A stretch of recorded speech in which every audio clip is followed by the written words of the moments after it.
अगर गुलाम होते ना तो साका जौहर नहीं होता यहां पर।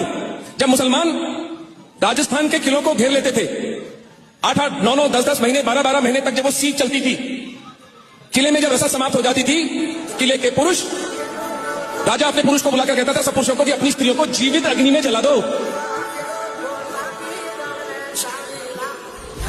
8 साल की बच्ची को जीवित अग्नि में जलाया हिंदू हमारे पूर्वजों ने, और गुलाम नहीं बने।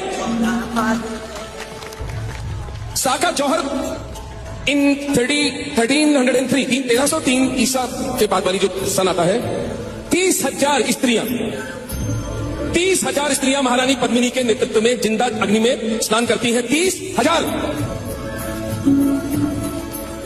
1568 तीसरा साका जौहर, 10,000 स्त्रियां।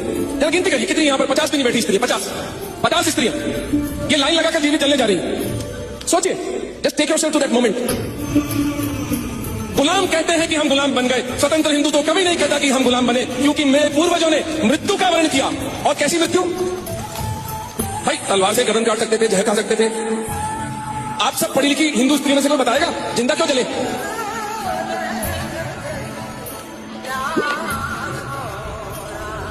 सोचिए, आज भी यहां जो बैठी स्त्रियों में से 90% स्त्रियों को नहीं पता नेक्रोफिलिया क्या होता है, यानी मृत शरीर के साथ संभोग। आज की आधुनिक हिंदू स्त्री को नहीं पता। 1303 में पद्मिनी मां को पता था। उस वक्त तो इंटरनेट नहीं था।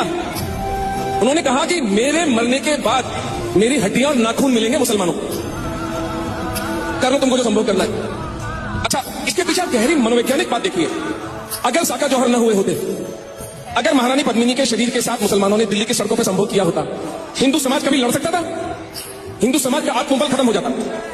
उन्होंने वो अपनी बलि देकर जीवित अग्नि में स्नान करके वो संभावना ही समाप्त कर दी, अपने पुरुषों को मुक्त कर दिया। अब जाओ, तुम्हें किसी को बचाना नहीं। तुम्हारी पत्नी, तुम्हारी मां, तुम्हारी बहन, तुम्हारी बेटी सब जीवित जल चुकी। अब तुमको जितनों को मार सकते हो मार डालो और खुद भी गरीब आ जाओ। तब जाकर भैया ये मूल्य चुका के स्वतंत्रता मिली है हमको। हिंदू कभी एक दिन के लिए भी किसी के गुलाम नहीं रहे, क्योंकि वो हमारे फैब्रिक में ही नहीं है। स्वतंत्रता हमारा हिंदुओं का मूल स्वभाव है।